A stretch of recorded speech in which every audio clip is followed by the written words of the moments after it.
The Expansion Zone with Sonia Barrett. Everybody's talking about consciousness. Everybody wants that eternal kiss. Yeah, everyone's saying there's more than this.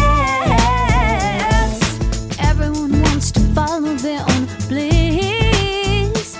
Talking about one love, one blood, one light in everyone. One light, give each other. We are sisters and brothers. We sing Om On the Expansion Zone, we examine life and our quest to understand who and what we are and of the vastness of human potentials. We explore the making of our world from quantum physics to parapsychology, health, sociology, and philosophy, along with practical living. You are reminded of the possibilities in creating personal change. So for an hour, we'll stimulate and expand the mind. Shanti, Shanti, Shanti, Shanti. Sing the world. Let's do it together. Shanti, Shanti, Shanti. It's time to wake up. Shanti, Shanti, brighter day.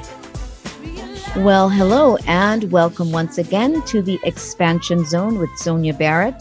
And of course, that is me, your host. Thanks so much, as always, for tuning in on this Monday and wishing you the best Monday possible. I also want to thank Donna DeLore for the use of her song, Be the Change, that I have been using for the show's intro. So thank you so much, Donna. And of course, I've got a couple quotes here today, and they relate to the topic today, the discussion we're going to have today. And the first quote is, "Time is the most undefinable yet paradoxical of things. The past is gone, the future has not come, and the present becomes the past, even while we attempt to define it. And like the flash of lightning, at once exists and expires." And that's by Charles Caleb Colton. And the second one is very simple. "The bottom line is that time travel is allowed by the laws of physics." And that's Brian Greene. All right. So today's topic is actually the etheric crystal, third tunnel. Maybe we might be able to touch on some things, also the moon, its origins, and the future. And the guest actually today, one of my favorite guests, is Peter Moon, author and investigator of space-time projects, and probably best known for co-authoring the book, The Montauk Project, which really just became a whole series of books that have been birthed at this point. So very excited to chat with him today about this new release. And let's see. Well, I'd also like to remind you to continue to support KPFK at this time. And your donations are always welcome, whether there is a fund drive going on or not. So we really appreciate that. And to become a member of the Sustaining Circle, you can call 818-985-5735. You can also visit kpfk.org. Now, let's see. Quick chat about the two quotes. I'm always reminding everybody to the best of my ability, and hope that more people actually are, kind of have their mind changed a little bit if they've been in a little box. And today's quotes really say to you to stretch our minds, stretch your minds, shift our perceptions, expand beyond narrow perspectives about life and the space we call reality. What is yet to be discovered has no limits or boundaries except those that we create for our own comfort. So expand, expand, expand. Hence the name of the show, The Expansion Zone. All right. So as I said, my guest today is Peter Moon. And today I am going to go ahead and I'm going to read a little bit more of his bio, especially for people who might not be familiar. So Peter was born and raised in California. Peter Moon is primarily known for his investigation of space-time projects. These concern projects in the past, present, and future that control both time and perception of time. Of course, this began in 1990 when Peter met scientist Preston Nichols, one of the world's foremost experts in the world of electromagnetic phenomena, who had been involved in strange experiments at the Montauk Air Force Station on Long Island, which included the manipulation of time. Their collaboration in writing the Montauk Project experiment in time and its subsequent sequels have now reached legendary proportion. And sadly, Preston passed away October of 2018. Now, Peter's work caught the attention of time control scientist Dr. David Anderson of the Time Travel Research Center on Long Island, and well, let's see, reincorporated as the Anderson Institute in the southwestern United States. Okay, so who invited him to Romania and paved the way for Peter to investigate other space-time projects as discussed in the books known as the Transylvania series, one of which includes what has been called the most amazing architectural artifact in the history of mankind, a chamber that contains a holographic record of the Earth's history, as well as a holographic readout of human DNA and also other species. So Peter's own journey into Romania have become legendary. Also, Peter has recently released, it's been a little while now, released a series of videos, Time Travel Theory Explained, which explains in simple language the actual scientific principles, demonstrating that time travel is within the boundaries of ordinary mathematics and physics. And that website is timetraveleducationcenter.com. All right, so I wanted to share all of that. Anyway, without further ado, Peter Moon, welcome back to the Expansion Zone. Thank you, Sonia. It's nice to be back with you. All right. Always a pleasure to chat with you. Now, I don't know how that the second book slipped me. I was so the what is it? The book prior to that one, which is it Inside the Tunnel? No, there are 7 books in the series. No, the last one prior to. Okay. I will clarify. Mhm. The most recent book, The Etheric Crystal, is the 7th book in the series. Mhm. The 6th book in the series is called Forgotten Genesis, which is Radu Cinemar's version of the ancient history of mankind and how it came to be. The 5th book in the series is Inside the Earth, the Second Tunnel. Oh, that's where I went wrong. Okay. How did I miss that? Forgotten Genesis. Gosh, because once Forgotten again, Genesis was published about a little over a year ago. man, I missed. I don't know. Yeah, I missed that. The last time you were on, we talked about the 5th book. I think that's what we talked about. I believe Inside the Earth. Yeah, which was just fascinating. That's might be the best of the lot. Certainly, Yeah. It's a fascinating book because he goes into the physics of what's inside the Earth and explains how the Cavendish experiment, upon which all science makes its conclusions about the content of the inner Earth being nickel and I think nickel and I forget what it is, but it's all based on this shocking assumption that is not scientific, and he explains that in laborious detail. So the inside of the Earth is not what your run-of-the-mill scientist thinks, and there's a lot of water inside the Earth, and there are certain scientists who recognize this, that basically government scientists, but the amount of water inside the Earth is, in its fresh water, it's not salt water. It's larger than the oceans of the Earth. Incredible. We know so little, I think that's what fascinates me about this series of books. Our politicians and our academics have an arrogance of knowing it all. which And is not much. yes, extremely arrogant. And arrogance is in proportion to the lack of knowledge that such people possess.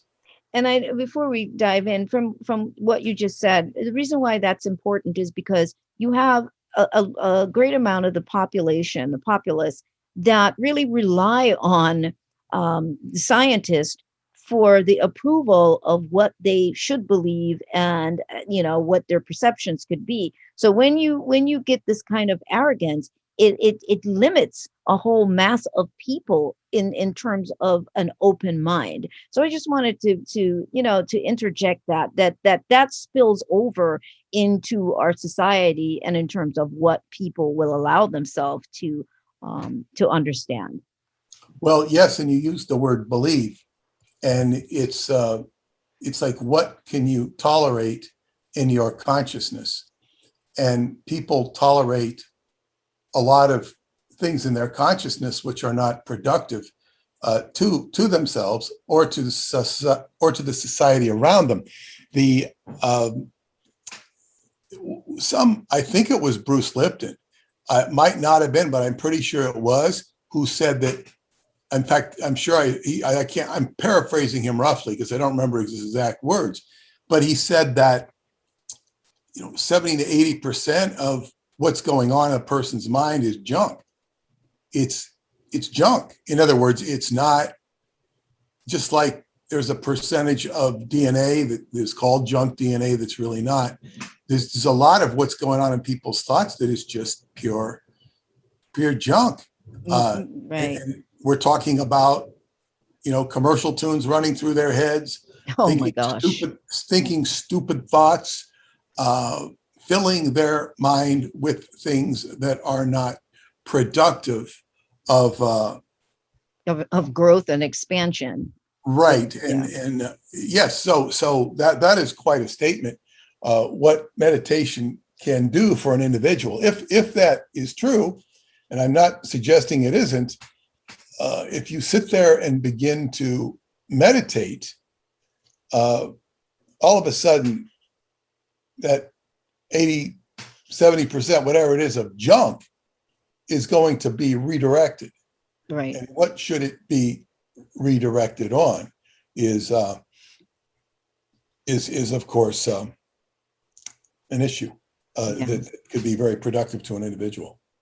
Yes, absolutely. Of course, we could do whole conversations on that piece, but because, and the reason for that is because we see the result of that in our society every day. That behavior of that much unusable content in terms of expansion, we see the result of that in our world every single moment. I won't even say every day.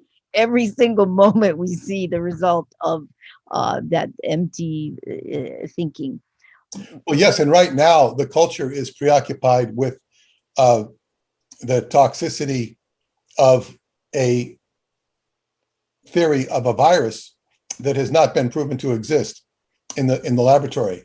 So there is obviously a disease, and there is a reaction to the disease, and it has pervaded the entire consciousness of the human race. Oh yeah, absolutely.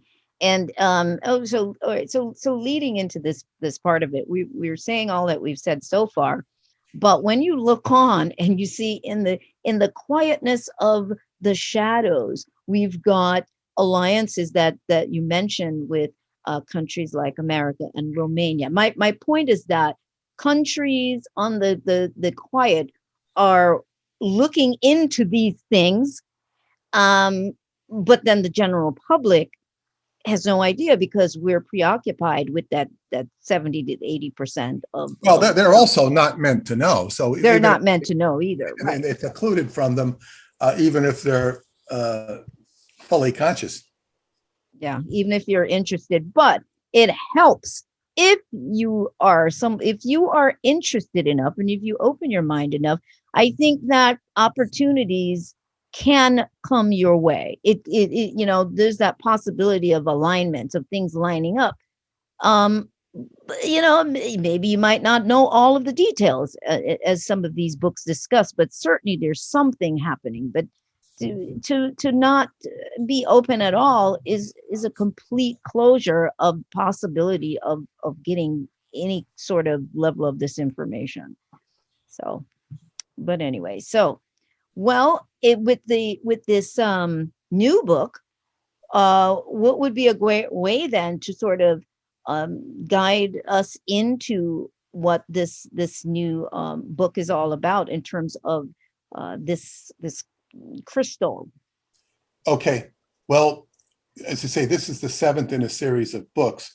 And the first book, Transylvanian Sunrise, which I would recommend people start with if they're new to this, is about the discovery, and not only the discovery, but the opening and all of the politics surrounding the opening of a chamber discovered beneath the Romanian Sphinx in the Bucegi or Bucegi Mountains, is how we would say it in English, but Bucegi is how they pronounce it in Romanian, mountains in Romania, beneath the Romanian Sphinx. Now, the Romanian Sphinx is a stone structure, and about 300 meters beneath the ground, the Pentagon discovered a chamber, and they didn't know what was there. They couldn't penetrate it. They did this with ground penetrating radar from satellites, and it started a whole secret negotiation through Freemasonic Italian Freemasonry channels into Romania. And it began with a secret liaison between the faction in the Pentagon and the faction in Romanian government called Department Zero. And it resulted in the breaching of this chamber and a lot of drama around it politically. And then the opening of the chamber, which led to a projection hall whereby somebody could view the history of the world in holographic form. The holographic technology is also intuitive technology. In the past, I've said that it was bioresonant, and that's indeed accurate, but it's also feeds off of one's intuition. So there is like a feedback loop. The device one is looking at to look at the history of the world reads the thought projections of the individual, and it feeds back the history of the world according to the intuitive artifice, or the intuitive, not artifice, the intuitive function of the individual. So it feeds the individual what he needs or wants to know.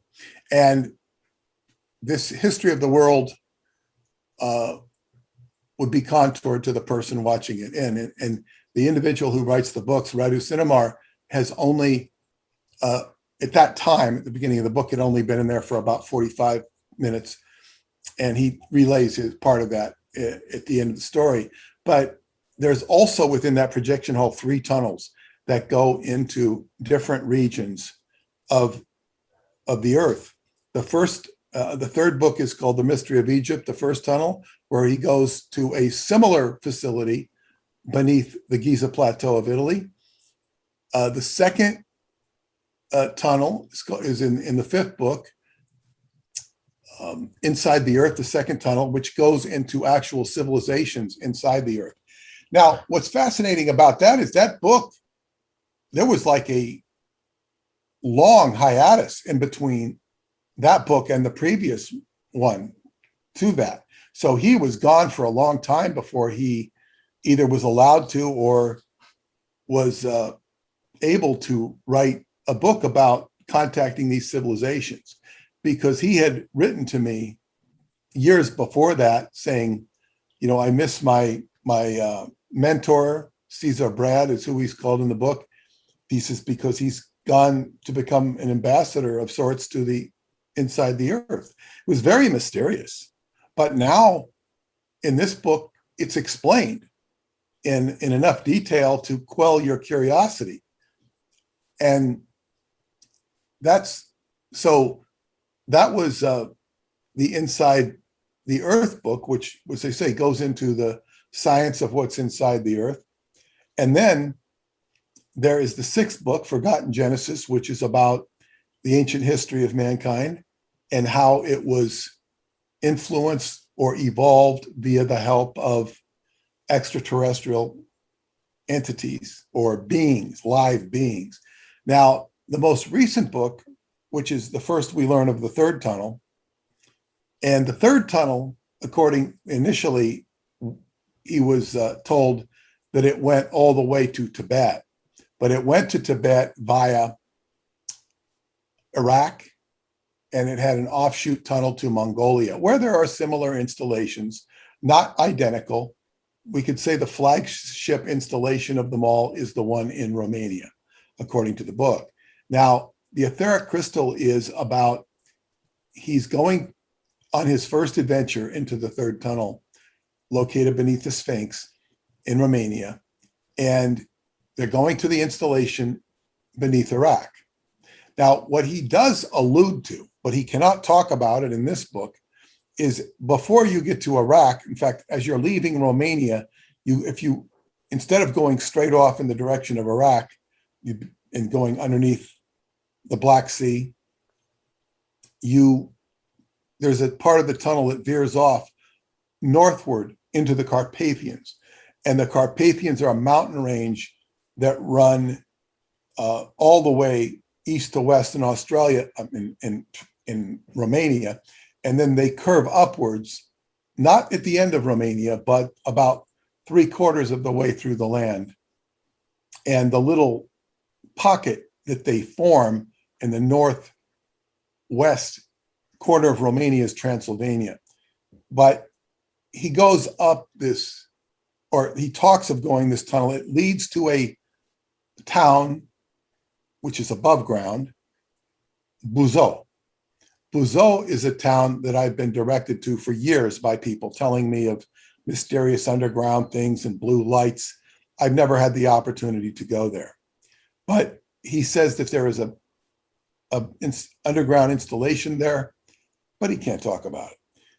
But he does go off to the one in Iraq, where they find a similar installation, but the challenge there is to retrieve a very powerful crystal that exists in a chair device, which has similar aspects to what I discussed about looking into the past and whatnot. But they're able to retrieve this crystal, but it's very tricky because it's actually exists in another dimension. So it's etheric, but it's in a container and they're able to extract it. Now, when they extract the crystal, and he goes into the details in the book, they bring it back, he brings it back, and he consults his boss, Caesar Brad, and they decide to do a project and do it privately rather than under the auspices of Department Zero. Because they do it privately is because if they ask for money for it, they're going to be turned down because the money people are going to want to see more pragmatic results. So they really have no choice, but they have this crystal. So Radu goes to his friend's house in Bucharest. His friend is Eleanor. In the second book, he's a very mysterious alchemist. And when you read Transylvanian Sunrise, the second book, the first chapter, it was one of the most compelling pieces of literature I've ever read, because it's very clear that this man is not only an alchemist, he's a living alchemist. He's in the tradition, instead of reading books about alchemy, like a professor who talks about things and never does anything, this guy is very active in what he does, and it's very obvious from reading it. Now, he's using Eleanor's villa because Radu will often live there when he's in Bucharest, and he keeps track of it, or he sort of keeps an eye on it, because Eleanor has been out of the country. He is often pursued by dark forces. and he has to keep an eye over his shoulder. He's also says that if you stay in an area too long and you don't change physically, people begin suspicious of you. So you have to move every so many years. But in any case, he's using this villa, which contains a alchemical laboratory in it, but he's not using the alchemical laboratory. He's using the residence because he needs a place to use. And this is what is available. He also refinishes the basement in a way where he creates a superficial floor that he can return and restore everything to its beautiful, lustrous condition. But he's creating basically a laboratory where they're going to build a chair to house this crystal. Now, what does the chair do? The chair is reminiscent of the Montauk chair, which was a mind amplifier, which would amplify somebody's perceptions or abilities to transmit out of a radar facility or to receive, but it would amplify somebody's thoughts. This is a device that is designed to feed off one's intuition and builds one's capacity to perceive. And perceive would include the ability to view things remotely and whatnot. Go ahead. No. I was just going to say, yeah, noted here, you had said it should be noted that it requires a certain amount of psychic and esoteric development to be able to withstand the rigors of projecting oneself into time, even if the physical body is not being utilized. This is where you were mentioning this huge crystal. So I was just throwing that in because I think that that's such an important piece, the development, which what we're talking about before, the expansion. Of course. And this is Radu saying this, not me. I certainly agree with him on that.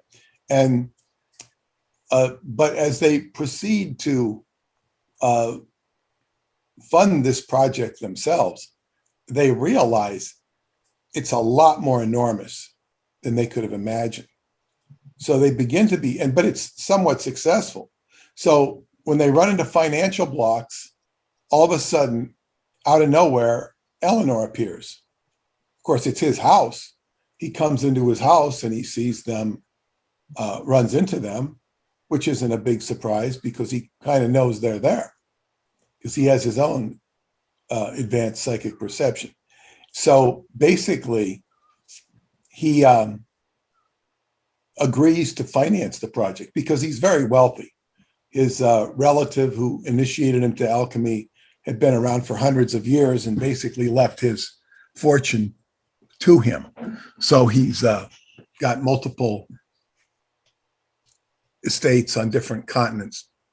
And what happens is Eleanor helps them take the project to a whole another level. And in the course of this, they're independently contacted by a woman who they met in the previous book, Mentia.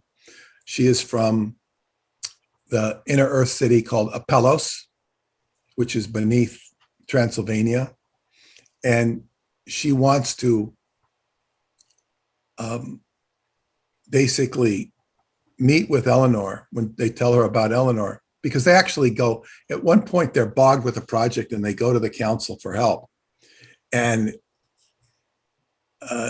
then Eleanor gets involved and she wants to meet Eleanor. So she wants to use his knowledge of alchemy to build or to create an elixir that will facilitate the jump-starting of mankind's consciousness, the very subject we're talking about here. And Eleanor kind of goes back to what you just said. People have to be developed. They can't just take a pill and all of a sudden be enlightened. And so he basically says in alchemy, using elixirs, you have to kind of earn your way. And they have a big debate. Now she's like it's a friendly debate. And she's saying, well, yes, I know, but still, we need to do something. It would be better to do something broad. He says, you can't mass produce this. And it goes back and forth. And they generally agree to work on to collaborate to try and do something to help mankind. And that's kind of where the book ends. I mean, on that point, that's Right. the most important aspect of the book, this whole thing of jumpstarting mankind, because he's written 7 books and they're very interesting. People like the books. I've read each of the books at least 5 times because I've edited them. And they're good books. They're interesting, fascinating. But it now comes to a point, and I expect to get another book from him this summer, but it comes to the point where books are great, but what comes next? How long can we keep having books? Mm-hmm. It's like, where are we going to take this? What level are we going to take this to? Mm-hmm. Or are the characters going to take it to? And this is, of course, a great existential, rhetorical question. Absolutely. Absolutely. Because even though the books are wonderful and we read them, there is that point now where, okay, mankind, I mean, you have to do something as well. Yes, and people will read one of my books or the books I published, and they will get all excited and whatnot. And that's great. But that's where it ends. Well, they might even go to Romania and go seeking. Right. But this is not necessarily a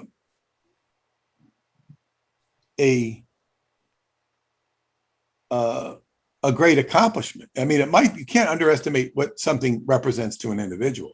But people can get interested in this. It's very interesting, but they're not going to be able to go anywhere with it, except that their minds have been expanded and astounded. And then when you get them into a pragmatic interaction with the actual energies of what I'm dealing with, it's not going to happen. Something completely different. We're going to need to take a break, Peter. I mean, and when I come back, I also have a question for you in terms of how all of this has impacted you, as well. So please stay tuned, everybody, and we will be right back after this brief break.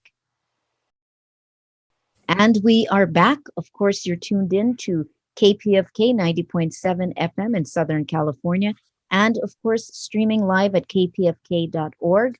You are listening to The Expansion Zone with Sonia Barrett, and that's me, your host. And my guest today is Peter Moon, and we are discussing his recent release, The Etheric Crystal, Third Tunnel. And these books are so engaging and so fascinating.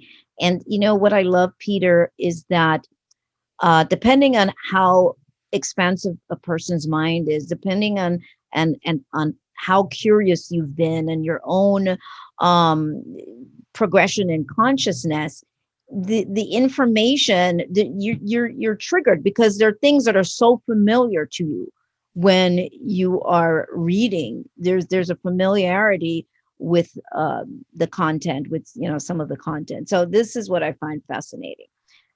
So, Peter, you were going to talk about some other things as well, but I wanted to find out of curiosity, in all the years of doing this, particularly Radu Cinemar's books, can you really say specifically in any way how it's impacted you? Just curious. Well, I've been involved with writing about time travel. The Montauk Project, going back to 1990, is when my adventure with Preston Nichols began. That's just a little over 30 years. So the Montauk Project, which, by the way, there is a silver anniversary edition that one can get, Montauk Project, the silver anniversary edition, which is kind of gives an update on all the important points of research that have taken place since. All of that led to my meeting with Dr. David Anderson, the time travel scientist who brought me to Romania. Now, although I thought they were connected, and maybe they are in one respect, the reason I ended up doing these Romanian books was because the Montauk Project was published in Romanian, and then that attracted an editor to create a publishing house with the Montauk Project, and then he was given this manuscript, the Transylvanian Sunrise book, in Romanian. He published it in Romanian. It was very popular, and he got it translated into English and gave it to me. And eventually, after 4 years of having it, I read it and decided to publish it. So at the same time I negotiated to publish it, David Anderson brought me to Romania, synchronistically, coincidentally. And David brought me to Romania.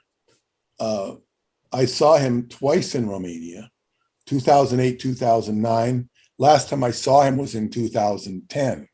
I've had substantial discussions with him in 2015, which led to the video series, Time Travel Theory Explained, which is at timetraveleducationcenter.com, which explains the physics and math of time travel, which stands up to ordinary math and physics. But most people aren't going to have the orientation to be able to view it that way unless they look at these videos.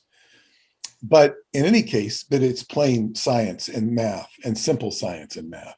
But in any case, how this has impacted my life is that David brought me to Romania, and the Romanians taught me that if I wanted to learn the essence of Romania, and of course I was interested in that because I had read Radu's first book and understand there was something very substantial going on there. They said, you have to go to the spiritual heart of Romania, which is in Transylvania, called Sarmasejatuza. It's an ancient sacred site where there are stone alignments, some of in a wooden sort of, to call it a labyrinth would not be quite accurate, but it's a sort of circular, within a circular stones, there's a wooden poles that are square or rectangular rather, and they are at different heights, which would represent a sonic signature. Although those poles are a refurbishment that was done for a movie on the area during communist times. They are not the original poles. Nevertheless, they're very majestic. And when I first went exploring there, you could walk amongst them. Now they don't want you walking anywhere within the circle. It's protected, which is good. We have in that now, going there is like a pilgrimage, a journey. So I took that journey and it completely changed my life in ways that I can't begin to explain. So this is an independent journey that was first facilitated by David Anderson and then suggested to me by the people I met. I was embraced by a very lovely young lady who escorted me there the second year I went, and which was quite an adventure. I wrote about in The Secret Parchment, the fourth book in the series, which I added to because the amount that I had been given by Radu was not enough volume to justify a book, although I added to it significantly in terms of size. And also he read it and enjoyed it very much. So going to that capital, spiritual capital, and returning there, because there is an old legend in Romania. If you meet a beggar, which you inevitably will, and he's testing the power of your heart, and if you give him something, he will open the heart of Romania to you. Now, these beggars, according to legend, are not beggars. They are disguised initiators known as the Solomonari, who are the ancient indigenous spirits in shamanic energy of the ancient Dacian culture, Romania. of Transylvania. So they initiated the patron god of Romania and Transylvania, Zalmoxes. They initiated him for 4 years in the underground, whereby he transformed from a human to a god. Now there's hundreds of books on Zalmoxes in Romania. But the Solomonari so in other words, they give you the heart of Romania. So how did I get the heart of Romania? After going there, I think the third time, I met this woman on the very grounds of Sarmasejatuza, who is now, you got to talk to her last night, Sonia, she's my wife. Right. I met her there, and I did not expect to meet her. I was not looking for a wife. I didn't want a wife. But lo and behold, I met this woman, and we had do have a very deep connection, which has changed my life profoundly, even to the point when she's just become a citizen in the last few months.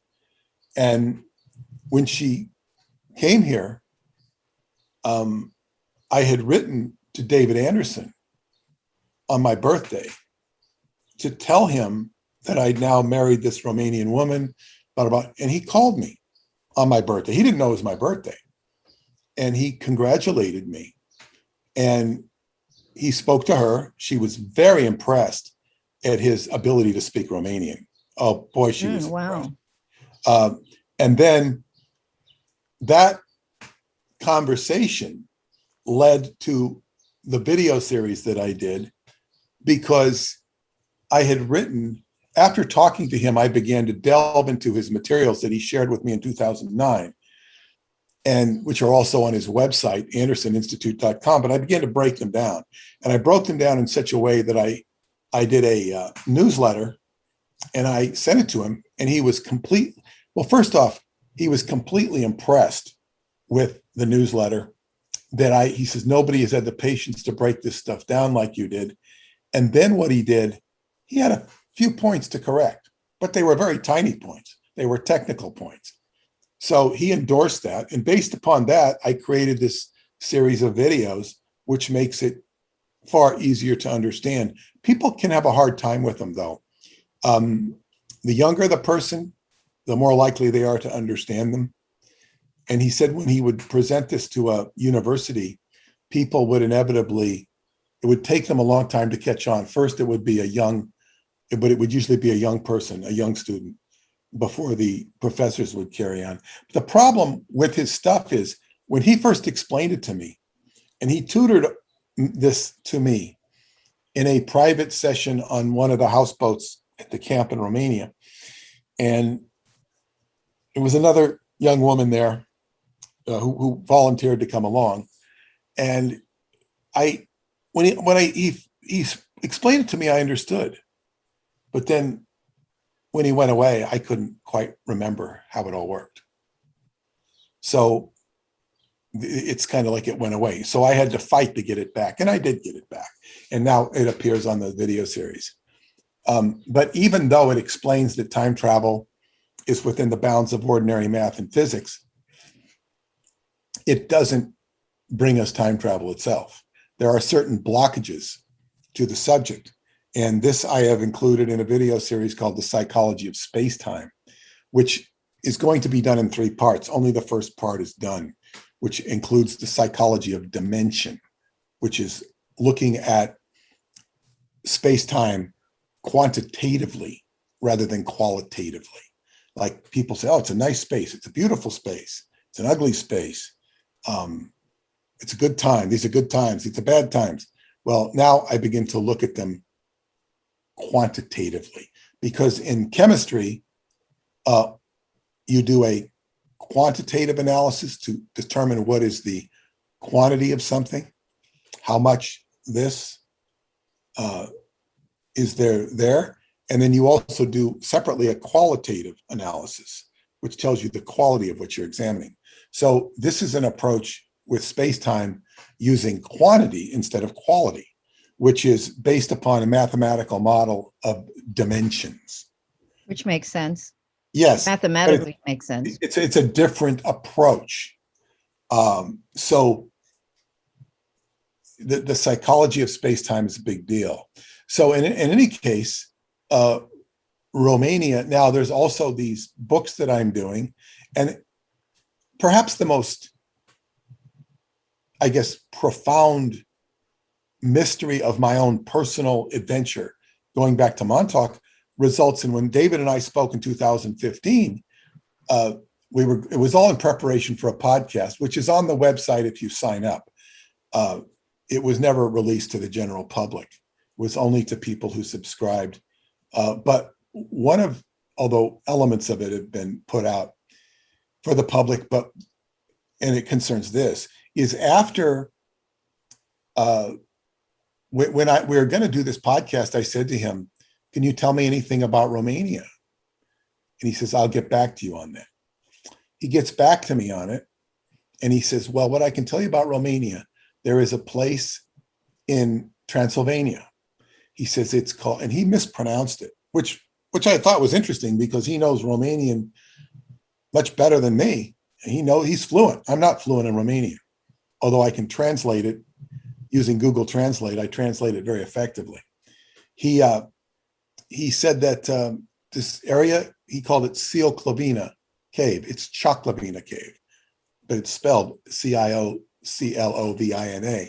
Choclovina Cave. He says, this is basically the most important point on the Earth with regards to time travel, meaning a time reactor. There's evidence of a time reactor having discharged there either 200 or 2,000 years ago. And this is a great mystery. He didn't have too much to say about it, except at that cave, because the whole conversation changed when I said, "Well, David, do you know that I've been to that cave last summer?" "Oh, really?" "Yeah. I was taken to the cave by an archaeologist who somebody I know there had wanted me to meet for years. And he met with me.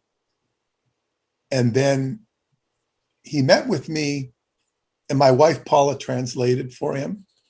And then the following trip would have been the summer of 2014. He showed up and he took my wife and I and a group of friends that were with me. He says, "We're going to go on a trip." I wasn't told, but I wasn't asked if I wanted to go. Of course, I could approach. I said, "Okay." So, and we went to Choclovina Cave, and he showed us the cave. This is in the tradition of the Solomonari. Now, although Solomonari are in the indigenous spirits of Romania, Transylvania in particular, they will work through the people of the valley. And even though he was not necessarily intentionally being a Solomonari, he might as well have been one, because the people are like that. He took me to the cave. He talked about the cave, but he was talking a lot of mythology. And then, so I went to the cave. It was a nice trip. Okay. Then, it's 9 months later.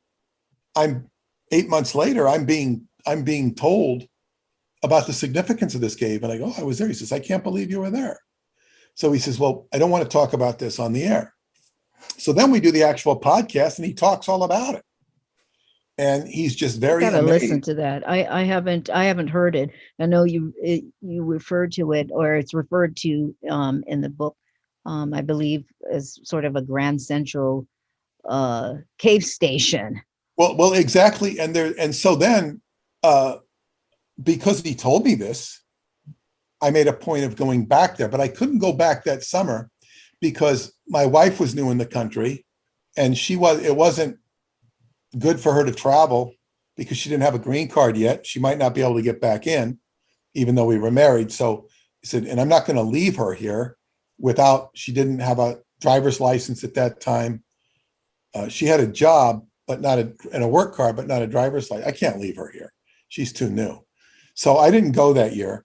The following year, I did go back, and I began to investigate further. Not only did I go back, I interested my friends at Atlanticron, the camp I go to, I interested in them. So I returned to the cave, and with a friend, Romanian friends, and with some American friends, and we discovered a second entrance to the cave, which is of no great secret to people who know the cave, but it was to us. It was a long hall with a metal door at the end. And that was a mining entrance, which they would mine for bat guano. And the bat guano was really good for explosives and fertilizer. It was opened up by the former dictator because they wanted it for explosives. Now you're restricted from getting it because it's a very fertile fertilizer, especially for marijuana. So you're not allowed to take it. You're not even allowed to go through that door. And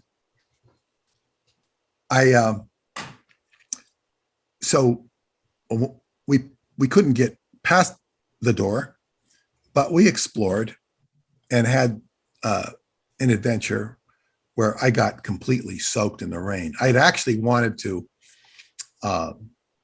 camp out there overnight to get closer to the energy of the cave. And my mother-in-law told me, she says, if you do, you will be tested severely by nature. So I said, well, my Romanian friend who had a tent, I said, I'm not going to subject him to that. So I didn't opt for the tent, but I ended up getting severely tested by nature just by getting soaked to the bone.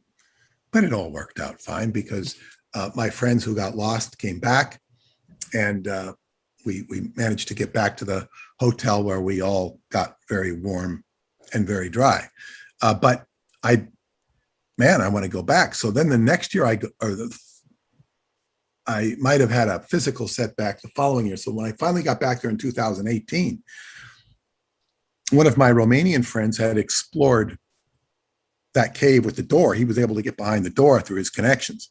He took about 40 of his students in there and he found bones, which he said were huge human bones, like of a giant. He had pictures of them, videos of them. He said there were also bare bones there. He went about 3 kilometers into the cave. He says, you have to have breathing mask. This was before COVID because the air has problems. So you have to wear a breathing mask. It was quite an adventure. So I wanted to do that. And I went back that year, but I could not get past that door because we didn't have access, permission. But what we did do is we found a camp nearby, a man who has a camp nearby. And we ran across, and this happened serendipitously because we took the wrong road on purpose because I wanted to see what was up the mountain. And we ran into these kids and said, oh, come on up to the camp. The guy here knows everything. So he met him. He treated us with all this beautiful Romanian hospitality. He started talking about the Philadelphia experiment. So they explained to him who I was. And we made friends. I said, I'm coming back next year. Now, out of the 9 people we had on that trip in a van, I was the only one who returned. It was a lot of problems and dissension between the people on the van. My daughter was with me. She wasn't particularly conflicting with anybody, but nobody came back. We have 2 minutes. Yeah. And basically, I went back the following year and I got into the cave. Oh I went 5 hours into the cave, got a couple miles into the cave, or maybe it was a mile. It was either 4 kilometers or 2, but it was deep into the cave. And it was the experience of a lifetime. And this is what the Solomon do. They bring you into a cave to initiate you. So this is how it's affected my life on a personal level. And I can't wait to go back. And COVID has interrupted my return. I know. I want to go too. I so want to go. I mean, I can't even imagine. A lot of people want to go, but a lot of people want to go, but going there and actually arriving are 2 different things. There's 2 different things. Absolutely. Yeah. So if you're going to do it, you do it, and you're going to get initiated, and whether you like it or not, and it might be challenging. That's why it's so challenging to get there, because when you get there, it might be more challenging. I'll be going with you, Peter and Paula. Just make it happen. I plan to, because I wanted to go a couple of years ago, remember? But it just was timing. It just wasn't the right timing. Well, that's the whole point. You either come or you don't. And, and it's, But anyway, So here we are. We've got maybe, technically 2 minutes left. And the time always goes by so fast every time we start talking. And we could talk for like 2 hours about this. well, you because asked the it's key so question, but when fascinating. I was in the cave, I got a message to build a ham radio antenna. So I have raised money to build a ham radio antenna at the camp. It's not going to be in the cave itself. There's a lot more adventure about the cave and what I experienced as a result through the dream state afterwards. So that was very active, and I can't wait to go back.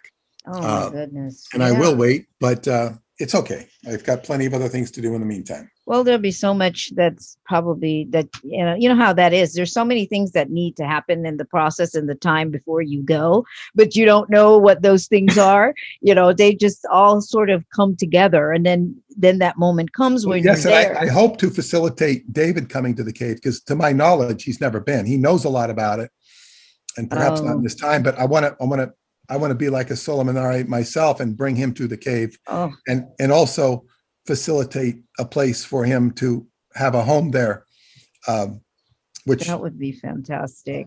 yes, have a place that he can stay and visit. I think the government doesn't want him there right now. Not the government that I deal with, but right. I know what you're saying. yes. Yeah. And it's been so many years. I interviewed him up through because of you back in 2009, I believe, maybe 2009 or 10. And the other thing is, I've just kind of discovered why he doesn't go back. It's because he's been made unwelcome. And I'm going to try and change that. Now that I recognize it, and whatever influence I can wield, I don't know. I don't mean to sound more important than I am, because I don't know that I can. Just that I have. But you're just going to try. I have influential connections, and perhaps they can change the moral climate of right. of why they wouldn't like him in, because he did a lot of work there for 10 years. He did a lot of good work for Romania, and it wasn't appreciated. And sometimes that happens. And maybe when you are able to make this happen, will be the time for him to be there. So, Peter, what's the website in terms of obtaining books? Skybooks.usa.com, skybooks.usa.com. The books are also available on Kindle and Amazon. And timetraveleducationcenter.com is where you can get free videos on the science and math of time travel. Awesome. Thank you so much, Peter. Peter Moon, everybody. Again, Peter will be back as always to talk about more. Thank you so much to the listening audience as well. Thanks to our engineer. And I ask you to remember to visit theexpansionzone.com for the archive of this show and previous interviews with Peter Moon as well, if you want to catch up on some of the dialogue that we've had with Peter on the show before. So visit theexpansionzone.com. I also ask you to visit our YouTube channel. Visit our YouTube channel. Please like the videos there. It helps to bring more people to this information, and my Instagram page. And to find out more about me, please visit therealsoniabarrett.com. As always, I like to remind you to live life to its fullest and question everything. Until next time, see you then. Everybody's talking about consciousness. Everybody wants that eternal kiss. Yeah, everyone's saying there's more than this. Everyone wants to follow their own bliss. Talking about one love, one blood, one life in everyone. One life, give each other. We are sisters and brothers. We sing.